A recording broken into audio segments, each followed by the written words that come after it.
morning, we are back to cutting. It's Monday at 11:56. So beans are, that's what they're doing. 80, 79. I'm on the same farm, but I'm on a lot sandier field, but still doing pretty good. So Miss Eastern Shore Farmer is away for a week, so I have to pack ham and cheese. And I found some Ritz peanut butter crackers, the little ones, I love these, in the cabinet. I don't know if they were Janie's or Stacy's or who they were, but I took some. So it's just about lunchtime. I'm going to eat some. I'm not sponsored by them. What's all them meals that you see all the YouTubers do now, the freezer meals, and they put them in the microwave and heat them up because they said they don't have time to eat. I'm not sponsored by that company, so I have to make a ham and cheese, which I don't know the brand of ham, I don't know the brand of cheese, and I don't know the brand of bread. So there you go. That's what I have to eat. Plus, I'm on a combine. I can't go sit in the shop and heat the microwave up and sit there and eat a factor. That's what they all them guys are doing, factor now. I can't do that. I have to eat ham and cheese. So there you go. Anyway, load the tank. I don't know if you can see it or not. It's a little dirty. The window, not the sample. Sample's got a little bit of pods and sticks. I can't get it perfect. There ain't a combine out there to get a perfect sample. So I don't know. But we're just rolling right along. I got two Peterbilts over here with hoppers. I gotta load them. And then we got like a 47-acre wheat field that separates this farm from another 100 acres of beans.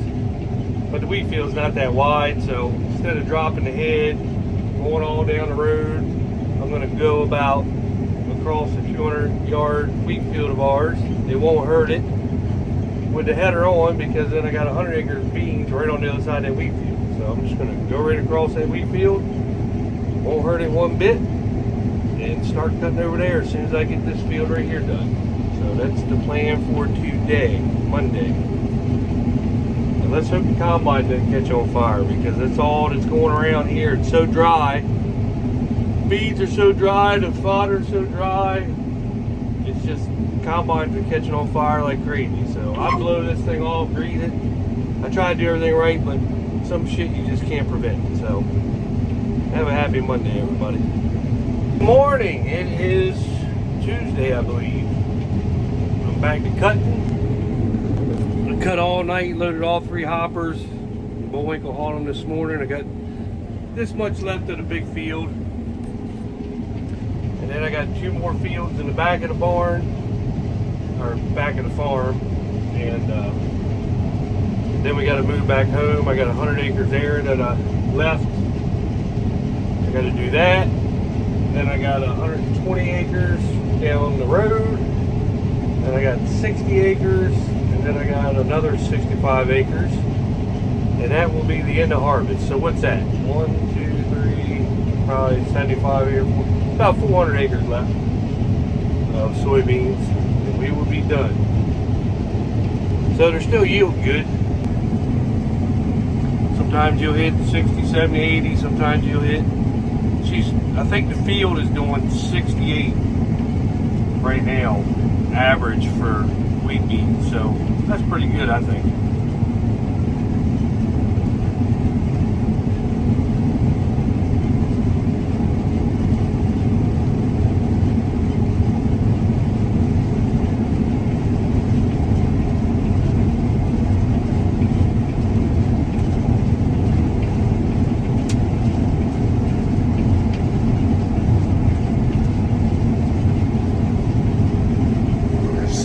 When we get to the end here,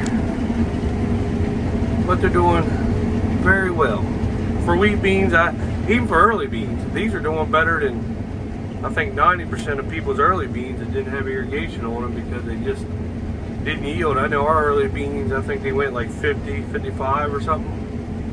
So the wheat beans definitely got the rain. We always seem to yield higher on our wheat beans than we do our early beans. I don't know why, but we do. Maybe it's all the junk from the wheat that helps them out or something. I don't know. It's got to be something.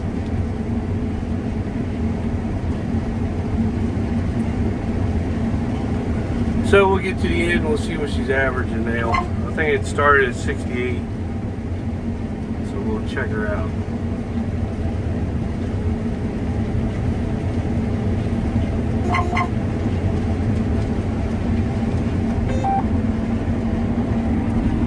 Yep, she is averaging 68 bushels. So that's pretty damn good for wheat beans. I'm pretty happy.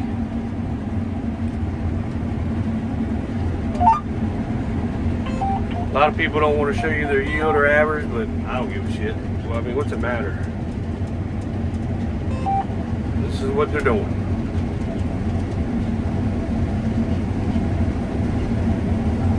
So I got to finish this field, and I got 2 fields way in the back, probably another 40 acres, something like that. And then we will be moving. So I did buy, I sold the last 2 Peterbilts that y'all saw in the couple videos back, the 2 white Peterbilts. So I just bought 3 more. I'm going to keep 1 for myself, and there'll be 2 available. So that'll be coming up. These are 2020 Day-Cab Peterbilt 579s. They got the PACCAR MX 13 in them. They actually, all 3 of them have new motors in them with low miles on the motors. I don't know the exact miles. I know Peterbilt told me that they had, my buddy Chris, Chris, give you a shout out, told me that they had new motors installed in them. I don't know the exact mileage on the new motors, but they're new motors nonetheless. They're automatic. They're eating 12 speeds. I sold 3 of them so far. 3 guys that bought them are very happy. But they probably won't be available for about a month. I got to get Peterbilt down here. They go through them, change some computer settings. We service them, clean them up. Just go through the whole thing. Get Peterbilt to go through them, make sure everything's good on them. They do have the heavy-duty 46,000 pound rears in them, just like the other ones. The other ones had super singles on them. These actually have the dual wheels in the back.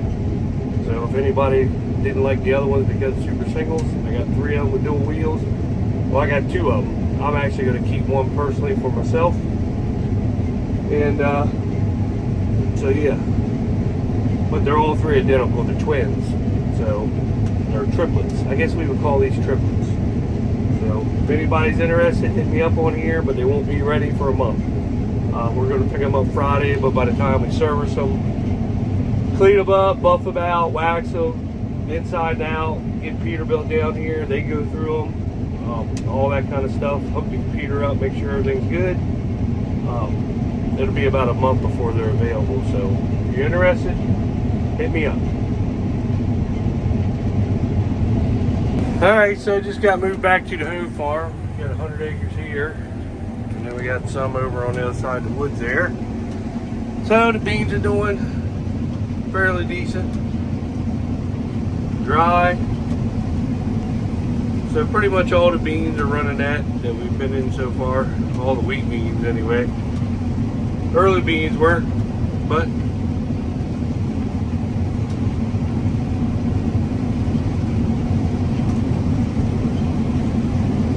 I think that's pretty good for wheat beans. I do got her closed up pretty good to get them to thresh out. They're tough. It's cold and they just don't want to thresh out very good. But they're dry.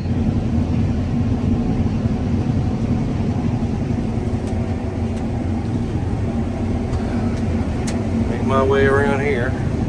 Cut that field a lot earlier. But it's a pretty big field. Once you get around the corner there, it's probably 3/4 mile rounds. It's pretty long. These are Seed Consultant 4.6 Enlist beans. Cut right through the middle of the field. So I'd say these are some damn good beans.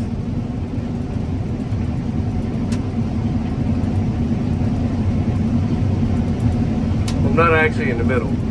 I'm just starting my angle. I still got a lot of field to go, but I'd say they're pretty good damn beans regardless. I mean, very happy. So,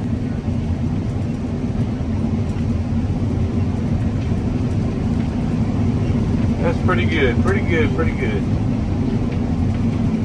Some square ruts. So for wheat beans, you couldn't be any more happy than that. So even that right there is still good for wheat beans. It'll stay there, it'll go up to 80, it'll go up to 90. That's pretty good, pretty tickled.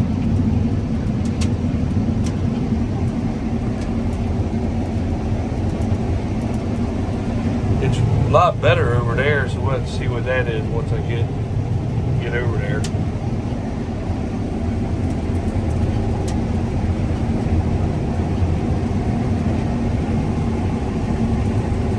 So anyway, that's the end of the video. Still got a lot of beans left. You'll see a lot more, but they're doing pretty exceptional. Pretty happy about it. Wish the price was better, but seems like we all farmers are the only ones care about that.